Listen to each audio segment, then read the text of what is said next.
Studio Wildcard has finally announced another creature vote. After over a year and a half, we can cast our votes and pick what we want in Valguero. In this video, I'll be going over every finalist creature and talking about what they've got to offer. Know that not all of the abilities would be implemented, so just base it off of what it looks like. Either way, I'll still be going over the abilities as some of them have an amazing moveset. Regardless, let's get on with the video. Starting off and beginning with the Xenoceratops, a massive electrovite powerhouse which is equal to the Rex in size. The Xenoceratops builds up energy through combat. With well-timed parries, it charges up to unleash a powerful plasma attack that can stun and dismount enemies. Its abilities include the Energy Gauge, which is passive, which is the energy meter. You'll get the gist. Parrying, which is with right mouse button, I will assume. If you perfectly time this, it will grant you energy for one, and it will negate all damage, giving you a free hit on whichever creature you're fighting. Its special attack is a massive knockback strike that stuns and dismounts your opponent, and it also grounds flyers, which pick you up. So if a Quetzal grabs you, you can use this move and get freed. Plasma Ball, which is an electrified damage over time zone, which is similar to how Chomp from Dinosaur King has that one powerful blast. It stuns the creatures that walk into this area. You also have Bracing Stance, which is, if you spacebar, it will stand up on its hind legs and you can turn in place, and you can prevent dismounts. So, for example, if a guy on a RG or a Pteranodon tries to pick you off of your thing and you're in the brace stance, then it cannot pick you off of it. Another idle thing which this creature is extremely useful for is powering a electrical generator. If you have it next to your electrical generator and you feed it berries, it will power the generator for as long as you give it berries. I'm gonna keep it at that because this is gonna be really long. This creature has a ton to offer, so I do recommend you read its dossier itself. I'm gonna link all of them down in the description. You should go check them out. Moving on, another ceratopsian, the Pentaceratops, is sort of meant to be a massive tank. I can't seem to find its size even though it's referenced. The image is corrupted or something. But yeah, it's probably around the same size as the Xenoceratops. Moving on to this absolute shield, its abilities. You have one of its passives being, if you're in a group with 3 or more pentas, it'll gain a defensive bonus and presumably take less damage. For the next two abilities, we're not given a specific button, so I can't tell you exactly what that's about. Ability 1 changes your stance. It'll be able to switch between 4 stances, one of which is just a normal walking around stance. The second one being Bulwark. The third one being the Marching Wall. And the fourth one being the Battering Ram. Now, the Bulwark, it'll get down with its frill and block all damage for the rider or anything behind its frill. It won't be able to move, but it'll charge up its Battering Ram stance or ability. In Marching Wall, it'll give the creature the ability to lock up with every other penta around it while moving forward. Damage is also reduced and the creatures can strafe or turn in place. This can also charge up the Battering Ram stance. Now, the Battering Ram, upon the meter being full, the Bulwark or Marching Wall stance will charge and do increased damage to structures, making it perfect for knocking down like gates or walls. Ability 2 is a taunt similar to a Magmasaur. It'll draw aggro to itself in order for allied creatures or itself to be able to kill whatever the hell is attacking the Penta. Its attacks, again, there's no mention of like keybinds, so I'm just gonna be saying them. Attack 1 is a simple headbutt, which is most likely just your left mouse. Attack 2 is a light stomp. It'll knock creatures back in a specific direction. Attack 3 is a heavy stomp which does a massive AoE attack that will knock back and deal hard damage to enemies. Attack 4 is a charge which is only available in battering ram or neutral mode, which will do heavy damage and knockback, which again it will do even harder damage against structures and such, meaning it's amazing for breaking open a gate. Attack 5, it'll sweep into the enemies and it'll knock them back in bulwark or marching wall. It's also got 2 saddles, which is sick. Now our next contender is a bit odd, but it's super cool and it's meant to mimic a tree. It's the giant stick bug. It's also got a really sick moveset which we'll get into. Its abilities are: the stick bug can climb any surface, so similar to a Megalania, along with not having stamina drain while clinging, which is I think similar to a Tapejara.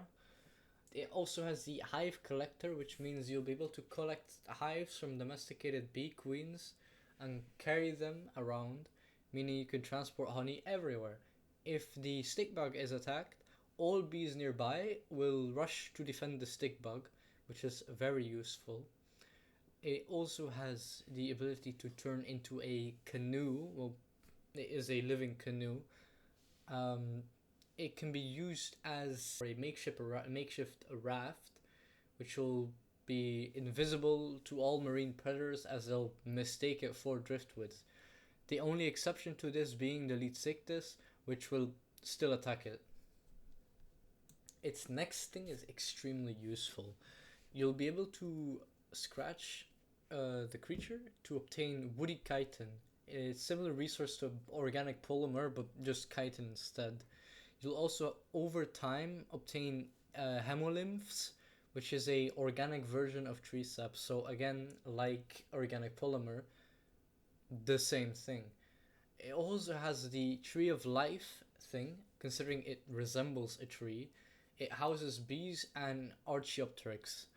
Having the Archies perched on top of it will increase the hemolymph production. While having this buff, it'll also boost crop growth and heal nearby insects. Taming this dude is different. You'll have to toss out honey and turn away from it and make sure like a bit further away from it. Otherwise it will close in on itself and pretend to be a tree. Repeat this process until its honey meter is like filled up, after which the stick bug will try to close up but will be unable to do so. You'll then feed it tree sap or sweet vegetable cakes till it is tamed.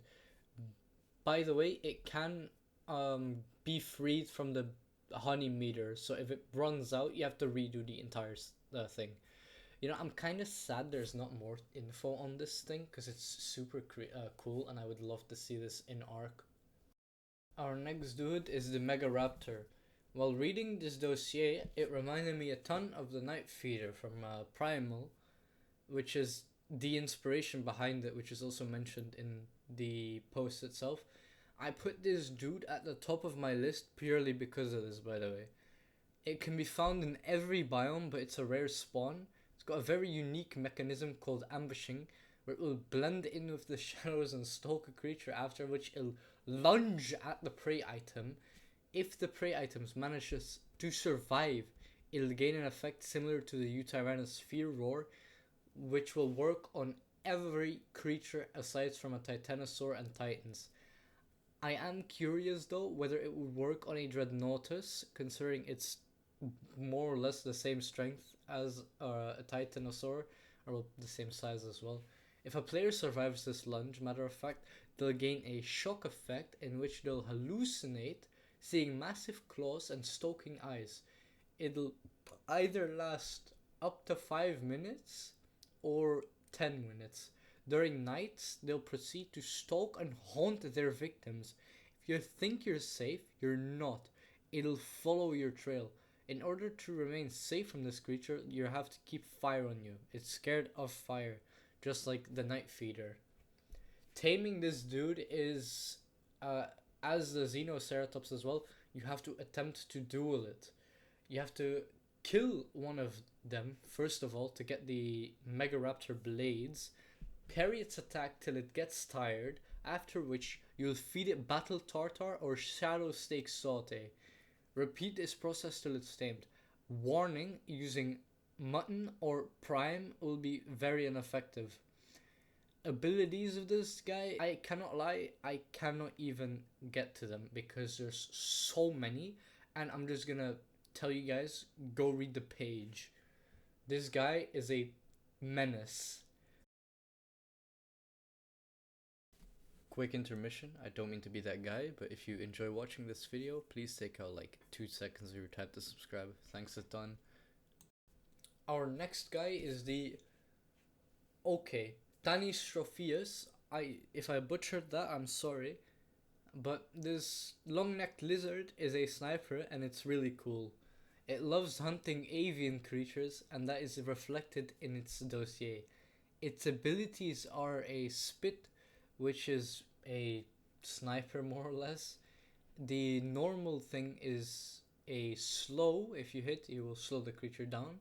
If you put biotoxin in its inventory, it will create a poisonous spit, which does a longer duration of the slow, while also giving your opponent the poison effect. If you use chitin, it will pierce armor and deal full damage, so I think like a Therizino. And if you use ammonite biles, it will give you the ability to tag a creature in order to track them down. I think this guy might be really useful as a travel or taming mount. It also has different modes which it can enable, one of which is the long range turret, which is presumably just a defense thing. You can put like poison thing, biotoxin in it, and it'll act like a turret. Wall climbing, I don't think I'm gonna have to explain that. And automatic fishing. This will be quite useful if you've got a particular appetite for fish. Otherwise, I don't see how you could use this unless it gives loot. Taming this dude is pretty simple, I think. You have to kill some sort of bird, drag it towards him, which will then initiate the taming method. The taming method in question is a duck hunt, in which it will have Ichthyornis try to dive it. You need a long neck or a fabricated sniper rifle in order to tame it though. So you'll be on its back shooting at the Ichthyornises, and so gaining its trust, I guess. An armored reptile with artillery capabilities. The Desmatosuchus. What more could you need? It will laser aerial threats. Has a speeding up taming thing, and it grows crops faster, or it grows crops. This reptilian has 3 different saddles. One is a normal rideable saddle, which you can always use. The second is an anti-air artillery saddle, and the third is a tech railgun.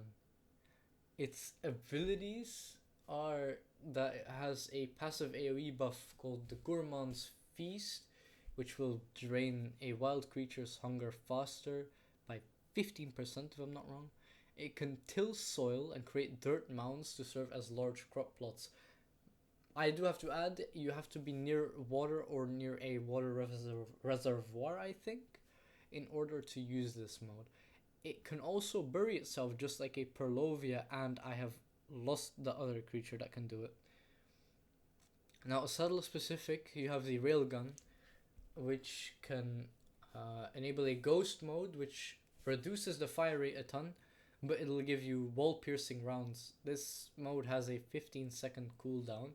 It also has the charged mode, which you just hold down, probably left mouse, and it'll charge up a shot ignoring armor, but it has a 25-second cooldown. I think this will be really useful for like creatures with extremely high saddles. You just break through them. You can tame these guys by finding them in a tundra jungle and the chalk cliffs of Valguero. Make sure its snout is sticking up from its bury. You'll have to drop Majo berry or any other herbivorous food to it and wait for its attention. Once it's up, the taming method is simple. It's a passive tame with different cravings. These can be berries, vegetables, honey, you can use a stack of an item specifically, which is quicker. So say it wants giant bee honey. If you have 25 in your inventory, it will increase the taming speed more than if you would have, say, one. This creature is absolutely sick and I love it too. Up next, we have the Coelophysis, which is, I think this might be the most interesting one. It's a small shoulder pet creature that is meant to be an assassin and is an actually useful shoulder pet rather than just an accessory like a jerboa or a otter. Yes, I know that both of them have specific qualities which you can use them for, but more than enough times you'll just use them as accessories. Moving on to this guy's abilities. This guy's sick, believe me. It's an assassin, so it can bypass turrets, alarms, and aggressive creatures using advanced pathfinding. It also has remote control body armor and a constricting tail that can ignore armor. So what I think this means is that if you find like a player that you want to kill, you send this guy after him and he'll just like wrap his tail around them. Wrap his tail around the neck and choke him out. Just sick. It can be commanded with a special whistle to perform combat maneuvers like lunging, biting, dodging, and strangling enemies. It also has a mutation booster as one of the abilities, which is, again, enhances the mutation rate for breeding and introduces unique glowing colors to offspring. It's a protective pet, which is gonna make you immune to torpor, radiation, and toxins, which is sick. I think if you have this guy on Aberration, you are set for life. You can go anywhere. This is Valguero though. It also has healing bursts, which is very useful. Taming this dude is also kind of sick. It's similar to like a Trudon in the wild sense, but it avoids you. Aside from, well, you. Instead of traditionally taming them, you knock something out and you bring it towards him, and he has to kill it, right? While doing that, you provide your worth to this guy. Also, moving on, I mentioned that this guy has a whistle. It has like 9 commands, which is absurd. You have a move to command, you have a bite, you have a lunge, you have a latch, you have a strangle, you have a heal, you have a dodge, you have a retreat, you have a return to shoulder, which, I mean, all of these things are very basic and you'll understand what I mean by just me mentioning the names, Acinonyx, I hope I said that right, is a cheetah, big cheetah, with unmatched speed and parkour abilities. It will disorient prey with its vertigo debuff and blind enemies with dust clouds. It excels in taming, battery charging, and rapid traversal. Its abilities include, as mentioned prior, the vertigo debuff, which slows creatures, causes erratic movement, making them 3 times more viable to torpor. So, as I said in taming, if you were to use the vertigo debuff on, say, like a Giga, and you use your long neck with, I don't know, shocking trank darts, right? Normally, if you shoot him, you're gonna do like a 1k, 1.5k torpor. With this guy, you'll do 3 to 4.5 thousand torpor, which is gonna be such a big help. Its blitz boost is kind of sick too. You will charge a bar and you can use the moves, which we'll get into. The moveset is mouse 1, which is, obviously left mouse. You swipe, it's a normal attack. It amplifies, or it applies vertigo. It crouches, so I think control. It'll drift, so it'll kick up the dust cloud and make people blind. C is a feline evasion. It auto dodges the next attack and counterattacks. No cooldown if triggered by vertigo afflicted enemy. So if you apply vertigo and use this one, you can maul a creature super easily. I don't know if this applies to like really big creatures, so I cannot tell you. Spacebar is just a wall jumper. You can, pew pew pew, like in Call of Duty. You just do jump up, and you have a sit, which is just aesthetically pleasing. And it's got 4 saddle attachments. I'm not gonna get into this. I'm gonna leave the dossier to do that. Its taming process is it cannot eat prime meat directly, but it craves it. Tossing prime meat at it builds trust, allowing temporary riding. While mounted, you must hunt creatures that drop prime meat to increase the taming progress. Taking too much damage will end the attempt, but proving your hunting skills will earn its loyalty. So you just have to hunt it. It's similar to a Carcharodontosaurus. Now we're getting to 2 big boys, and we're starting off with the Aerotitan, a powerful Asdarkid, which has control over the wind. It uses its aerial mastery to knock back foes, create vortexes, and track down prey, which is sick. Domestically, it's prized for its speed, taming support, and ability to guard unconscious creatures, so you won't have to deal with dimorphs mauling your tames. Now, moving on to its abilities, they're so sick. We have the Bad Omen, which applies a fear debuff similar to the UT Roar. Tracking, which if you mark a creature with Bad Omen, allows the Aerotitan to track them across the map. You have a Wind Slap, which just knocks them back and deflects projectiles and sends larger wind waves while you're gliding.